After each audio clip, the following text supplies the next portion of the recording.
show where we love comics, and you should too. I am your host, Vactor, the man without fear. And I've got the big homie in the house, Notorious B.I.G. Seaberry. Seaberry, how you doing, buddy? Oh, yo, PPA, no info for the DEA. Okay, that's enough. Cause I don't want to get flagged. That reminds me. YouTube. That reminds me when he was on Martin. I showed that. Yeah. Background. That was a great episode. Man. Classic. Yeah, man. What's up, man? You good? Yeah, Seaberry. The best time of the week is when I get to talk comics with the big homie Seaberry. I'm very happy, and I want to let all of our listeners know, and our viewers, if you're watching on YouTube, you can always contact us. Leave us a comment down below. Let us know what books you're reading, or if there's a book you want us to read, let us know. We are always happy to oblige. And while you're there, why don't you hit subscribe and click that notification bell just so you know every time there's a new episode of We Love Comics. Seaberry, what is going on in your world? I heard that something might be new in your world. Yeah, new figure alert. Woo! Hey, figure alert. All right, check it. So we got this antiques and collectible place out here called A Moment in Time. Ooh. And you know, normally a don't open the figure guy, I'm gonna let them suffocate guy. But yeah, sometimes times are hard. And sometimes you just see used figures in really good condition that you just gotta take. Nice.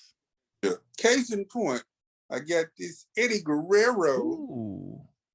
Yeah, this is the only Eddie Guerrero I have. Because when he was coming out with toys, I was pretty much just buying black figures when I thought about it. I also found it's like a young CM Punk. Oh, nice. Yeah. Comic book writer.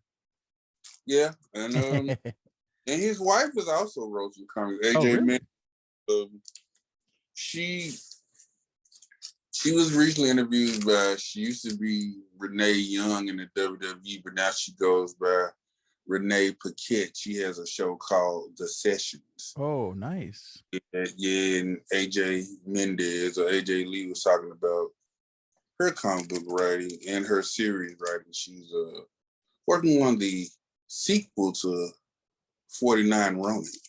Ooh, very nice. Yeah. And I think there's like a McDonald's Power Ranger toy from like when the movie came out. Oh, yeah. Because it's like, you get the White Ranger and like the vehicle. I got that from Vintage Toys of Memphis. I like Power Rangers. I don't know, I'm always hesitant. Like when I see toys, I be like, am I gonna add that line too? But the more I think about it, I'm like, you know what?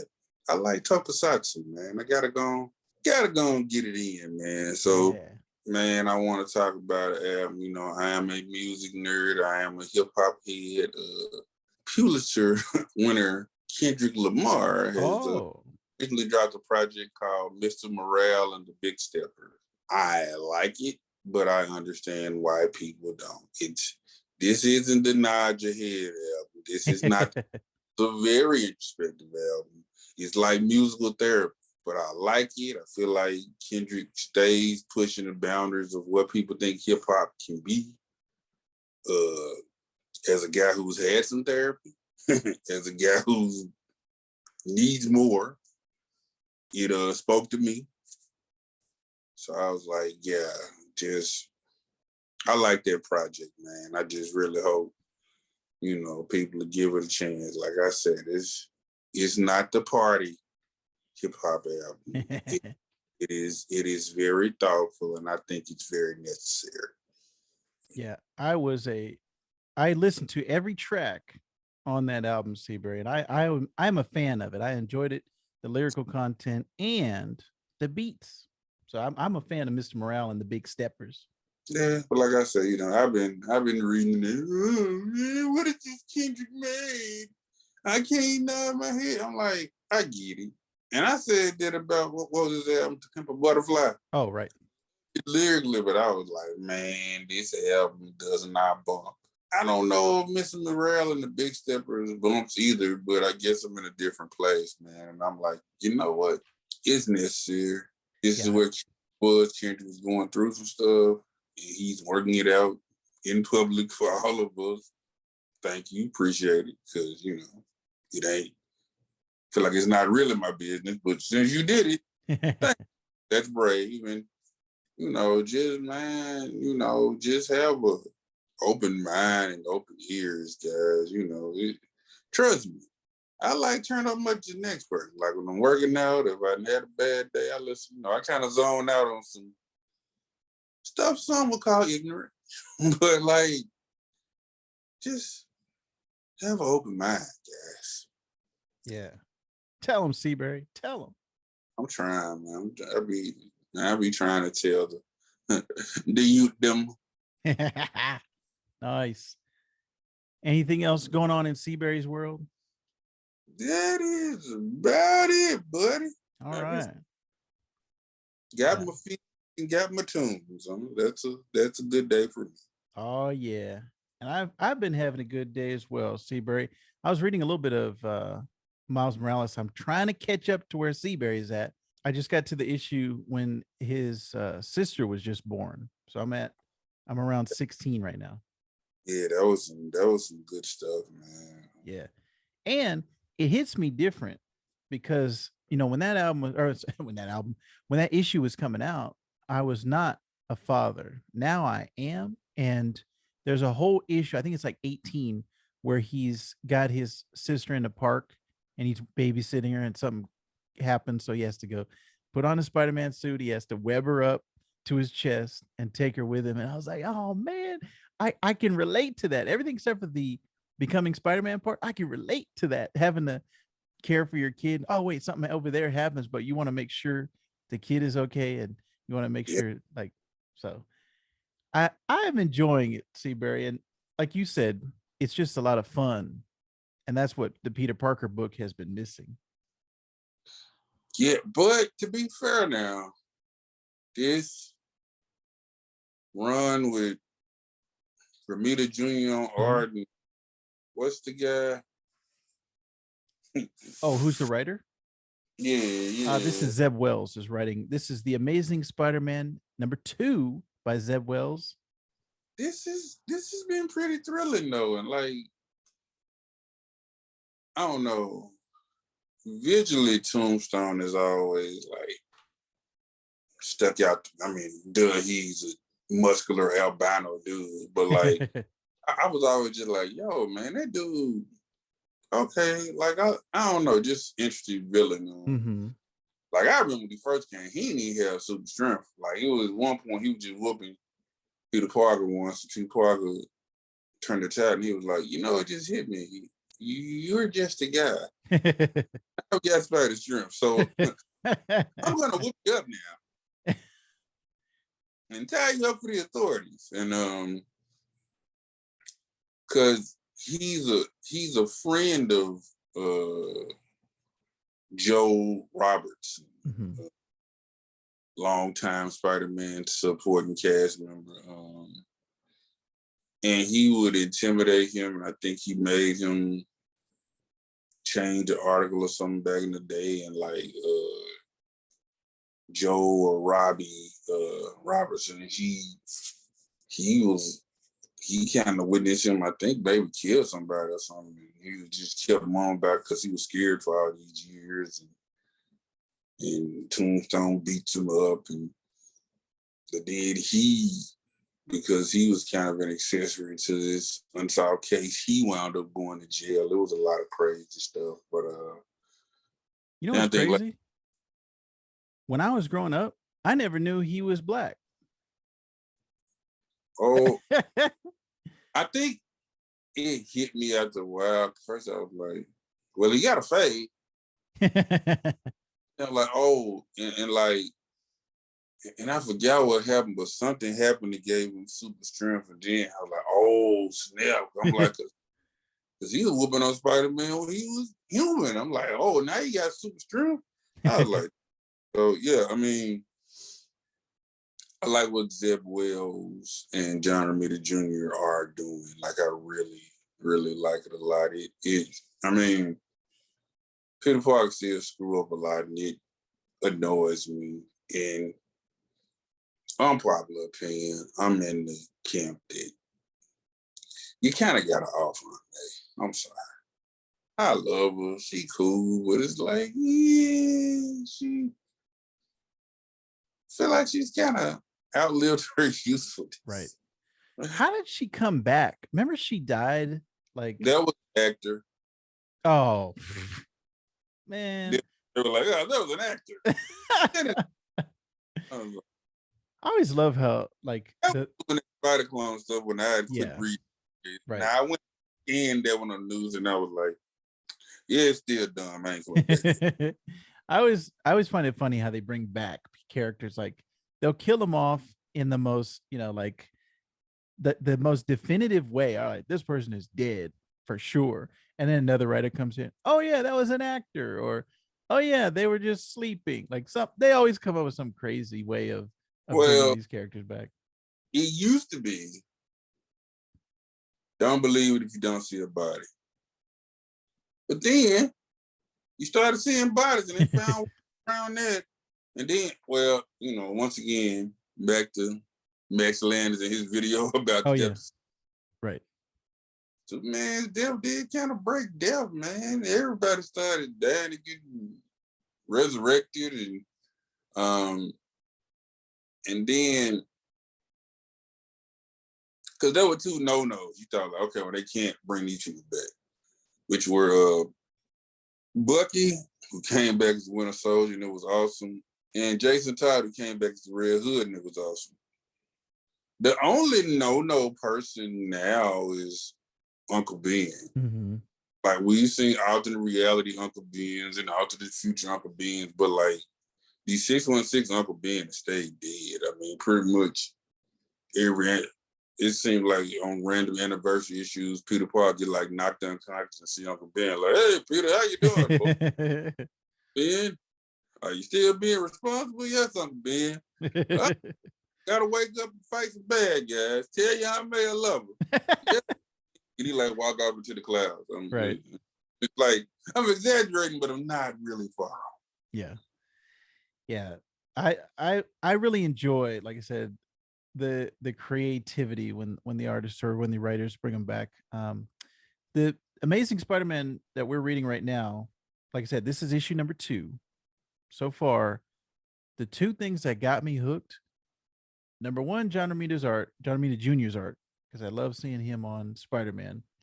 And then number 2 is the mystery of what happened. What was it, 6 months ago, Seaberry, when the book starts out? Like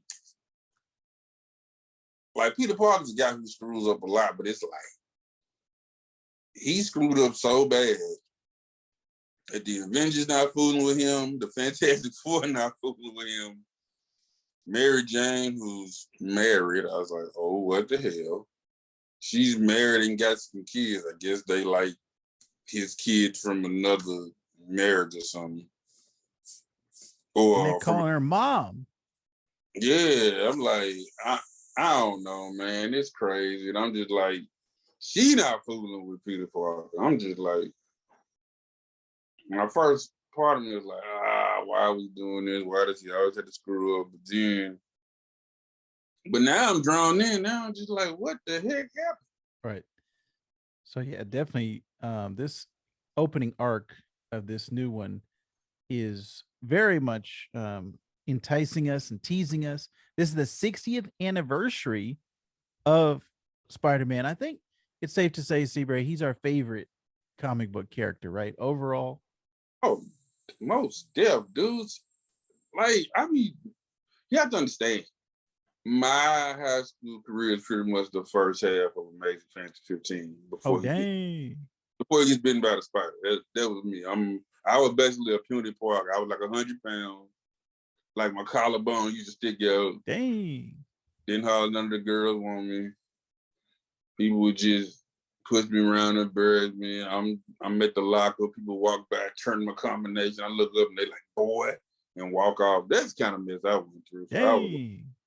So like comics were legit my escape. You know, also I was in the country. I was in Moscow, Tennessee, and I mean, peace to the country. It's calm, it's serene, but like I'm not outdoorsy. Like I tell people, I shot a rifle once. I was like, okay, that's good. In the house now and read some books. All right. You know, I was a bookworm. I was, you know, I studied and got my lesson, but other than that, I was like heads in the clouds, you know, cartoons, sci-fi, superhero That's what comics. I'm talking about, Seaberry. It was just my escape, man. So yeah, dude, like, and the messed up part is they keep making moves that they feel like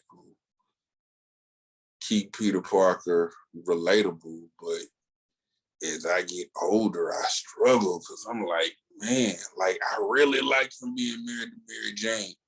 Like I really like that the nerdy dude got the hot model, but she's a good person too. And I was really invested in their relationship. And they're like, nah, that makes them old. Let's get rid of that. I remember that's the time I met you. Like shortly after One More Day, and they started. Right. And I remember you in the comments too. I was like, well, if I read this brand new day, I feel like I'm telling them it's okay what they did. And I mean, yeah, I might have been an extremist, but then I started borrowing your issues, and I was like, oh my God, this is so fun. Yeah, and that was Dan Slott, wasn't it? I think Dan Slott was on the book. It was a rotating group of people at first, and Dan Slott was in the rotation. Then Dan Slott became the sole writer of Amazing Spider-Man. Because I think doing brand new day, wasn't it like weekly? Yeah, because they had like, there was like 4 books a month. Yeah, I remember that now. Yeah, that's about right. And yeah, the way what he did with Spider-Man, like what he added to the mythos and like was it Horizon? Yes, I loved him working at Horizon. I was like, hey, Peter Parker has a job in science, of course. Right. I loved it. Like I think the very first issue when he became the like only writer, there was like a little big world level problem, and all the heroes came, and Spider-Man saved the day using his brain. Yeah. Because in most crossovers, he just becomes comic relief, and it's like, no, guys, like Peter Parker is at least in the ballpark of Reed Richards and Tony Stark. Maybe he isn't as smart as them, but like he's not far off. Right. And I always tell my wife, I always say, he's a genius. Like you can't put his intelligence down. Like you can't just put him to the side because none of that was in the movies, right? Like we barely saw his intelligence level in any of the live action movies. So, and especially when in the Tobey Maguire, when his webbing was organic, they took away the fact that he created the webs and he had scientific chops in that regard. So yeah, for people who are coming in as outsiders, they didn't know about that. yes, because in the original story, he's a 15-year-old kid who made web shooters and web fluid. And I would be like, guys, let's not just like ignore that or like step over this, guys. Like that's nothing to sneeze at, as they say. Right. Like that's pretty freaking amazing for a right. Yeah. So he's officially listed as a genius level intellect. Like if you look up in the Marvel, which I always love looking up the power levels and the intelligence of all the Marvel characters when I was younger. What was it? Like in the 90s, they made an update. It came kind of loosely bound, but you could take the pages apart and they had holes like to be put into a 3-ring binder. Oh. That was the joint because like had a friend named Abigail. She was a senior when I was a freshman, and we kind of bonded over comics. And she would have pages, and she put them in like a notebook.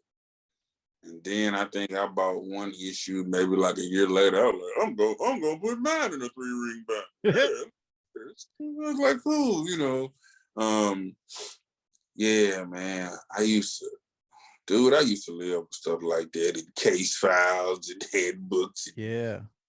strike file and all that jazz, man. Cause like I was also the kid that would like cut out the file on the back of the G.I. Joe packages. Oh, yes. Yes. I was like little sandwich bags. Right. Yeah, I remember that now. Dang. Yeah. But yeah, definitely that was like some great memories, Seaberry. I do want to get to, before we get to what you read this week, let's give our ratings on Amazing Spider-Man #2. I'm gonna give it a buy because of the reasons I said. I'm still hooked by the mystery, still got the John Romita Jr. art. So I want to see where it's going from here. So #2, I'm gonna give it a buy. I'm gonna give it a buy. Like I said, I'm still have issues. I still just want Peter Parker to grow up a little bit, but it's begrudging. But you know, my issues notwithstanding, I can't say they're not some darn good comics. Yep. You know, like I can't say that. So it's like I say, I'm committed till at least issue 6, which will be 900 in legacy number. Ooh. After that, we'll see, but they got me into that. Yeah. All right, cool. So what'd you read this week, Seaberry? The first thing I'm talking about is something that I'm just going to rate. This is Devil's Reign Omega. Ooh. Basically, the Kingpin was the mayor of New York City. He made vigilantism illegal. I mean, it was kind of already legal, but you know, he like put on the books like, "Hey, you can't do this." And of course, all the heroes fight against him. Full disclosure, I have not read any issues of Devil's Reign. Why did I buy this, you may ask? Because, guys, Luke Cage is now the freaking mayor of New York. You know, Bendis to me kind of updated Cage, made him relevant. You know, first he put him in the Marvel Max, that was their adult comic line, book Alias, where we first saw Jessica Jones, who, of course, went on to get the Netflix series. But then he kind of brought him over into the more all-age stuff and their relationship. And then, you know, Luke Cage was in the Avengers, and David Walker's done series with Luke Cage and with Power Man and Iron Fist, you know. Would you say that Bendis modernized Luke Cage? 100%. Like, they tried to modernize him in the 90s. They gave him the leather jacket and the fade. Give my money. But then, the next time you saw him, he had the new leather jacket, but then the fro was back and the metal headband was back. Then the next thing you saw, he was back to the puffy yellow shirt and looking all disco. And it's like, guys, that looks cool in a story set in the 70s, like Gendy Tartakovsky's Cage, which is a nice little gem, man. You can get in trade. But like in stories in the 2000s, that look dumb. So yeah, and now also there was this Marvel Max series with Cage where, oh god, it's a little tone deaf now. It didn't really hold up well. Bendis didn't write it, but it kind of made him kind of a little too, I guess, quote unquote thuggish. But like what Bendis did, particularly in Alias and in Avengers, I am like forever indebted to, because like Luke Cage always just stuck out to me. And you know, I live in a world where he had a series. That still bothers me. Like there was 2 seasons of a Luke Cage series. Like that happened. I'm always the guy like, oh, Luke Cage is in it? 7 times out of 10, I'm gonna buy it if Luke Cage is in it. I'm like, gotta buy it. And like I didn't read any of the rest of the crossover, but they were like, Luke Cage is the mayor of New York. I was like, buying that issue. That is some good stuff. Now I'm getting to the stuff that I'm going to actually. Oh, and like I said, even though I love the issue, though, I'll probably give Devil's Reign Omega a borrow. Okay. Like I was like, because it filled in some blanks, but I was like, oh, so that happened. I was like trying to piece stuff together. Like I said, there was one for like 7-year-old Marks. I think that's when I first saw like a Power Man and Iron Fist comic, and I was like, yo, I like that Luke Cage. When I was probably like, yo, I like that Power Man guy. That dude's cool. What I want to talk about this week, though, it is a 2-part series that I love. It combines hip hop, kind of kung fu movies, and like a 80s New York aesthetic.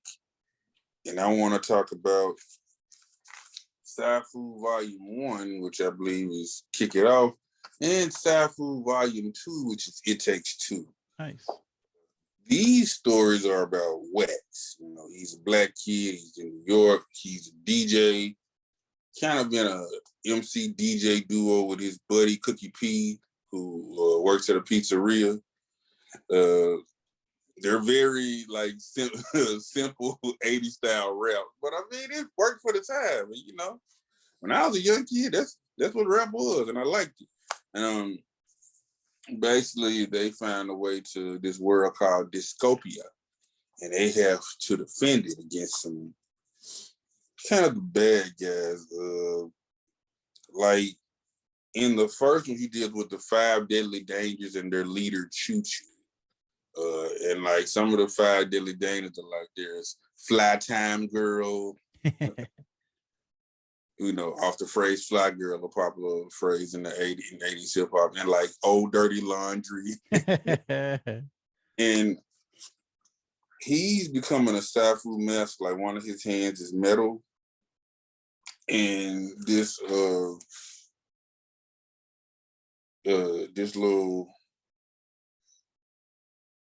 animal type character, he's training Wax.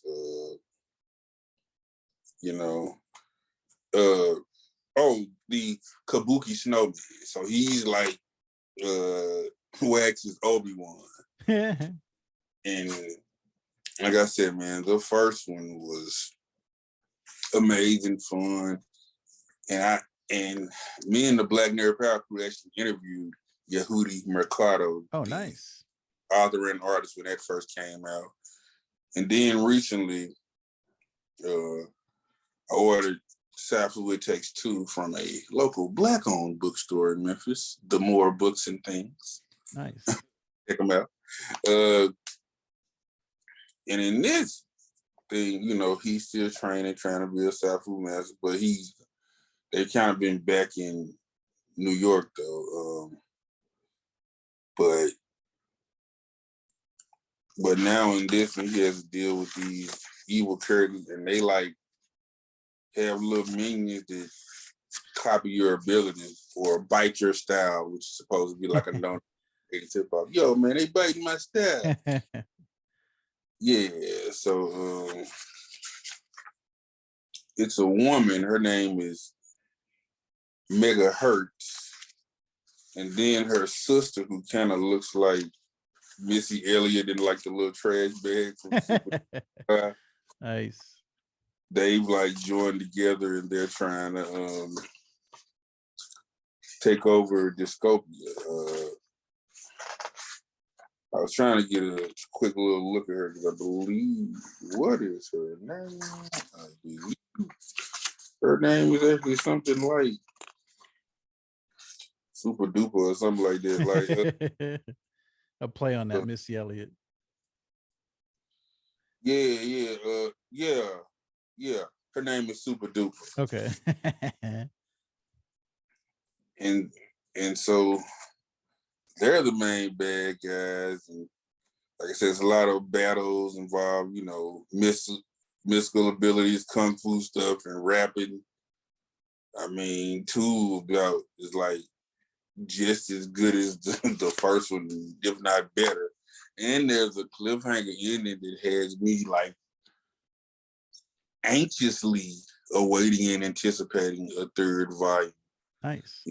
Like I really want this trilogy to end, and I sent Mr. Mercado like a message on Facebook. I was like, man, 2 was so amazing.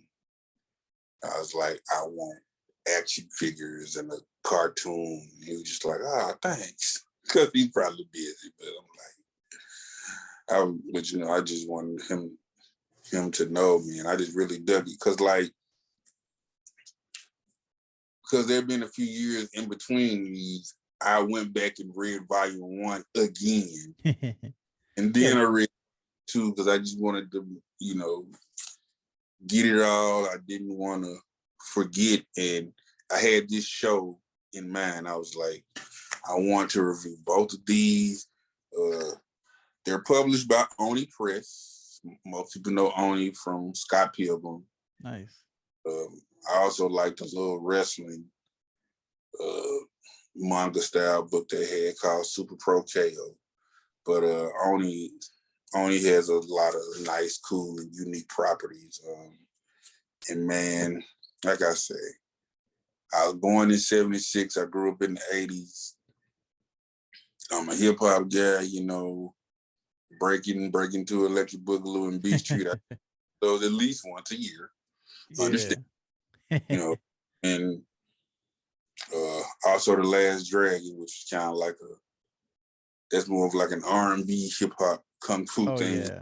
Yep. So like, this just spoke to me, man. This, like, I loved it.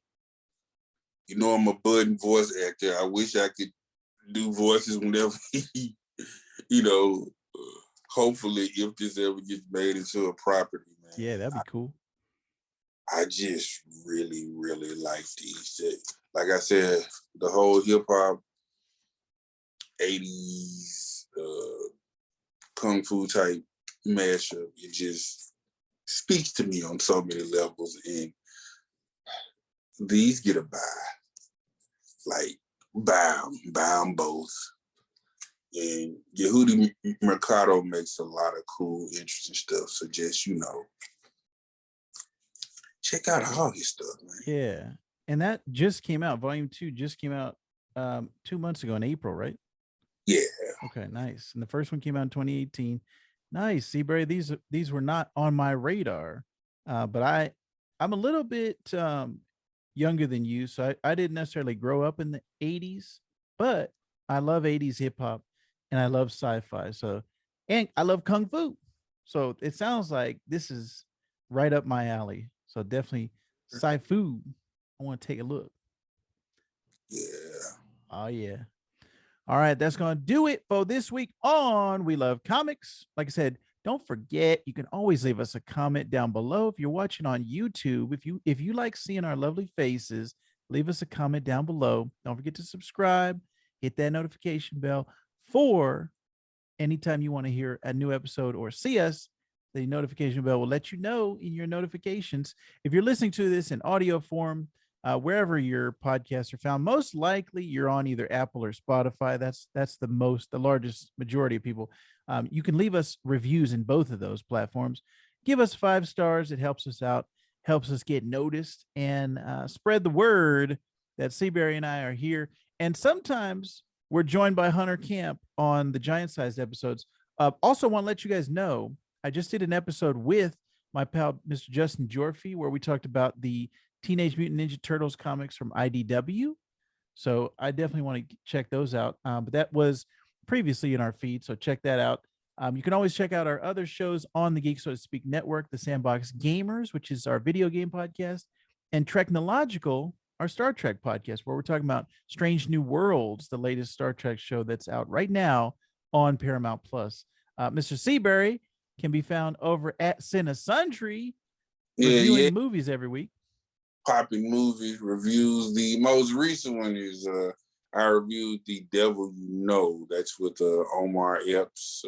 Also Glenn Turman, who you may remember is Colonel Taylor from A Different World. Is also oh yeah.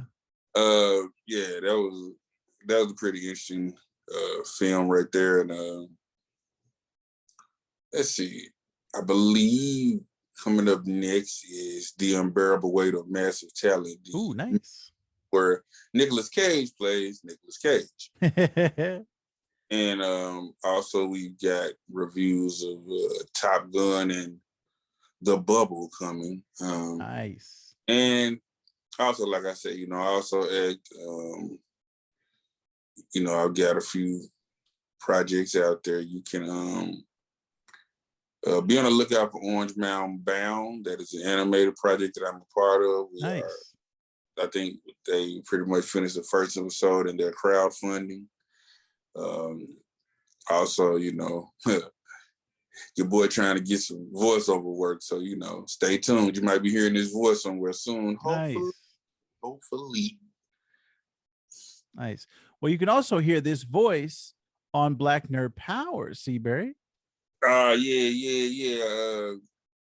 We're on a bit of a hiatus right now, but yeah, you can listen to all the episodes of Black Nerd Power on the Kazukian app.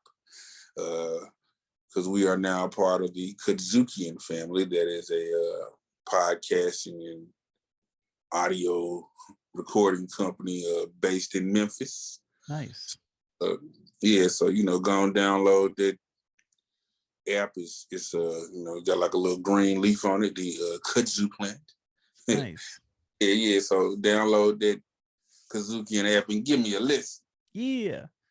All right. That's going to do it for this week on We Love Comics, the show where we love comics. And you should too.